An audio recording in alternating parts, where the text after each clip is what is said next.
ನಮಸ್ಕಾರ ವೀಕ್ಷಕರೇ, Khushi's healthy kitchen and ಇನ್ಫಾರ್ಮೇಶನ್ಗೆ ನಿಮ್ಮೆಲ್ಲರಿಗೂ ಸ್ವಾಗತ.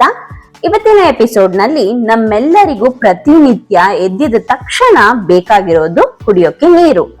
ನಾವು ಮನುಷ್ಯರು ನಿಜವಾಗ್ಲೂ ಶುದ್ಧವಾದ ಹಾಗೂ ಖನಿಜ ಲವಣಗಳು ಉಳ್ಳ ನೀರನ್ನ ಸೇವಿಸ್ತಾ ಇದ್ದೀವಾ? ಅದನ್ನ ಹೇಗ್ ಚೆಕ್ ಮಾಡೋದು? ಅದು ಹೆಚ್ಚಾದ್ರೆ ಹಾಗೂ ಕಡಿಮೆ ಆದ್ರೆ ಅದರಿಂದ ನಮ್ಮ ದೇಹಕ್ಕೆ ಏನೆಲ್ಲ ಪರಿಣಾಮಗಳಾಗತ್ತೆ ಈ ವಿಡಿಯೋದಲ್ಲಿ ತಿಳ್ಕೊಳ್ಳೋಣ ಬನ್ನಿ ವೀಕ್ಷಕರೇ. ನೀರಿನ ಗುಣಮಟ್ಟವನ್ನ ತಿಳಿದುಕೊಳ್ಳೋದಕ್ಕೆ ಅದನ್ನ TDS ಅಂತ ಕರೀತಾರೆ, ಅಂದ್ರೆ ಟೋಟಲ್ ಡಿಸಾಲ್ವ್ಡ್ ಸಾಲಿಡ್ಸ್. ಇದರ ಅರ್ಥ ನಾವು ಕುಡಿಯುವ ನೀರಿನಲ್ಲಿ ಇರುವ ಖನಿಜಾಂಶಗಳು, ಉಪ್ಪು ಹಾಗೂ ಲೋಹದ ಅಂಶಗಳು ಒಟ್ಟಾರೆಯಾಗಿ TDS ಅಂತ ಕರೀತಾರೆ. ವೀಕ್ಷಕರೇ, ನೀರಿನಲ್ಲಿ ಇರುವ TDS ತುಂಬಾನೇ ಕಡಿಮೆಯಾದ್ರೂ ಹಾಗೂ ತುಂಬಾನೇ ಹೆಚ್ಚಾದ್ರೂ ಕೂಡ ನಮ್ಮ ದೇಹಕ್ಕೆ ದುಷ್ಪರಿಣಾಮ ಬೀರುತ್ತೆ. ಅದು ಹೇಗೆ ಬನ್ನಿ ನೋಡೋಣ. WHO ಪ್ರಕಾರ ನೀರಿನ ಗುಣಮಟ್ಟ ಅಂದ್ರೆ TDS 50 ppm ನಿಂದ 300 ppm ಒಳಗೆ ಇರಬೇಕು. ಇದು ಮನುಷ್ಯನ ದೇಹದ ಆರೋಗ್ಯಕ್ಕೆ ತುಂಬಾನೇ ಒಳ್ಳೆಯದು. ನೀವು ಮನೆಯಲ್ಲಿ TDS ಚೆಕ್ ಮಾಡಬಹುದು. ಅದಕ್ಕೆ TDS ಮೀಟರ್ ಸಿಗುತ್ತೆ. ಇದನ್ನ ಆನ್ಲೈನ್ ಅಲ್ಲಿ ಪರ್ಚೇಸ್ ಮಾಡಬಹುದು. ಹಾಗಿದ್ರೆ ಬನ್ನಿ ವೀಕ್ಷಕರೇ, ನಾವು ಕುಡಿತಿರುವ ನೀರಿನಲ್ಲಿ TDS ppm ಲೆವೆಲ್ ಎಷ್ಟಿದೆ ಅಂತ ಪರೀಕ್ಷೆ ಮಾಡಿ ನೋಡೋಣ.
ಇದರಲ್ಲಿ 155 ppm ಇದೆ, ಅಂದ್ರೆ ಇದು ಕುಡಿಯೋಕೆ ಯೋಗ್ಯವಾಗಿರುವಂತಹ ನೀರು.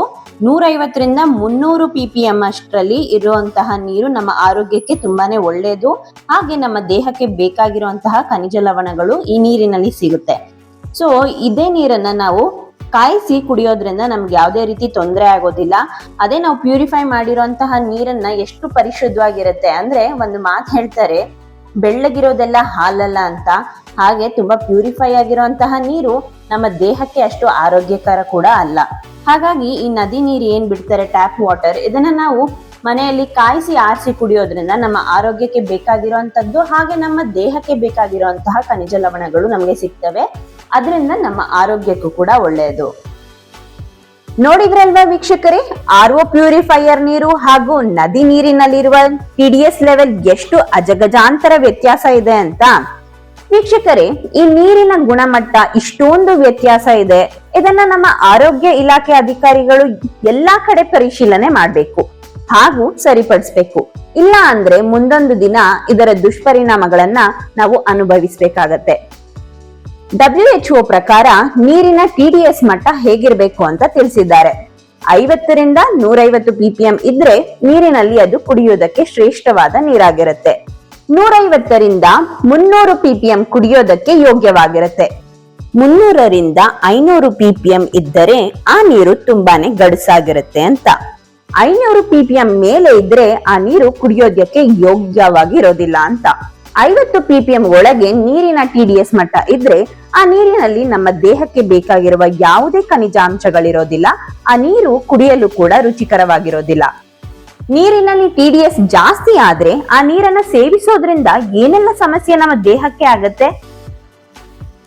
ಕಿಡ್ನಿ ಸಮಸ್ಯೆ ಬರಬಹುದು, ಜೀರ್ಣಾಂಗದಲ್ಲಿ ಸಮಸ್ಯೆ ಉಂಟಾಗಬಹುದು, ದೇಹದಲ್ಲಿ ಸೋಡಿಯಂ ಅಂಶ ಹೆಚ್ಚಾಗಬಹುದು. ನೀರಿನಲ್ಲಿ TDS ಅಂಶ ಕಡಿಮೆ ಮಾಡಲು RO ಪ್ಯೂರಿಫೈಯರ್ ಗಳನ್ನ ಉಪಯೋಗಿಸ್ತಾ ಇದ್ದೀವಿ.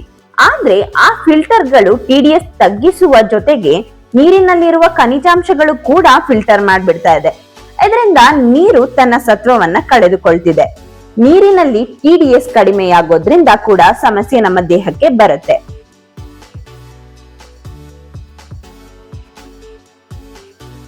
ಸುಸ್ತಾಗೋದು, ತುಂಬಾನೇ ಬಾಡಿ ವೀಕ್ ಆಗೋದು, ಮಾಂಸಖಂಡಗಳು ವೀಕ್ ಆಗೋದು, ದವಡೆಗಳಲ್ಲಿ ಇನ್ಫೆಕ್ಷನ್ ಆಗುವುದು, ಇದೆಲ್ಲ ತೊಂದ್ರೆ ನಿಧಾನವಾಗಿ ಬರೋದಕ್ಕೆ ಪ್ರಾರಂಭವಾಗತ್ತೆ. ನೋಡಿದ್ರಲ್ಲ ವೀಕ್ಷಕರೇ, ನೀರಿನಲ್ಲಿ TDS ಅಂಶ ಎಷ್ಟು ಮುಖ್ಯ ಅಂತ. ಈ ಬಿರು ಬೇಸಿಗೆಯಲ್ಲಿ ನೀರು ಮನುಷ್ಯನ ದೇಹಕ್ಕೆ ಅತಿ ಮುಖ್ಯ. ಹಾಗಾಗಿ ಪರಿಶುದ್ಧವಾದ ಹಾಗೂ ಖನಿಜ ಲವಣಗಳುಳ್ಳ ನೀರನ್ನ ಸೇವಿಸಿ ಅಂತ ತಿಳಿಸ್ತಾ ಇದ್ದೀನಿ. ನೀವು ಕೂಡ ನಿಮ್ಮ ಮನೆಯಲ್ಲಿ TDS ಮೀಟರ್ ನಿಂದ ನೀರಿನ ಗುಣಮಟ್ಟವನ್ನ ಚೆಕ್ ಮಾಡಿ. ಈ ವಿಡಿಯೋ ಇಷ್ಟ ಆಗಿದ್ದಲ್ಲಿ ಒಂದು ಲೈಕ್ ಕೊಡೋದನ್ನ ಮರಿಬೇಡಿ. ಹಾಗೂ ನಿಮ್ಮ ಫ್ಯಾಮಿಲಿ ಅಂಡ್ ಫ್ರೆಂಡ್ಸ್ಗೂ ಕೂಡ ಈ ವಿಡಿಯೋನ ಆದಷ್ಟು ಶೇರ್ ಮಾಡಿ. ನಮ್ಮ ಚಾನೆಲ್ ನ ಇನ್ನು ಸಬ್ಸ್ಕ್ರೈಬ್ ಮಾಡ್ಕೊಂಡಿಲ್ಲ ಅಂದ್ರೆ ದಯವಿಟ್ಟು ಈ ಕೂಡಲೇ ಸಬ್ಸ್ಕ್ರೈಬ್ ಮಾಡ್ಕೊಳ್ಳಿ. ಹಾಗೆ ಮತ್ತೊಂದು ವಿಷಯದೊಂದಿಗೆ ನಿಮ್ಮನ್ನೆಲ್ಲ ಭೇಟಿ ಮಾಡ್ತೀನಿ. ಅಲ್ಲಿವರೆಗೂ ವಿಡಿಯೋ ನೋಡಿದ್ದಕ್ಕಾಗಿ ಧನ್ಯವಾದಗಳು. ಇದೇ ರೀತಿ ಮತ್ತಷ್ಟು ಹೆಲ್ದಿ ಫುಡ್ ಹಾಗೂ ಹೆಲ್ದಿ ಇನ್ಫಾರ್ಮೇಶನ್ ಗಾಗಿ ನಮ್ಮ ಚಾನೆಲ್ ಅನ್ನ ತಪ್ಪದೆ ಈ ಕೂಡಲೇ ಸಬ್ಸ್ಕ್ರೈಬ್ ಮಾಡಿ.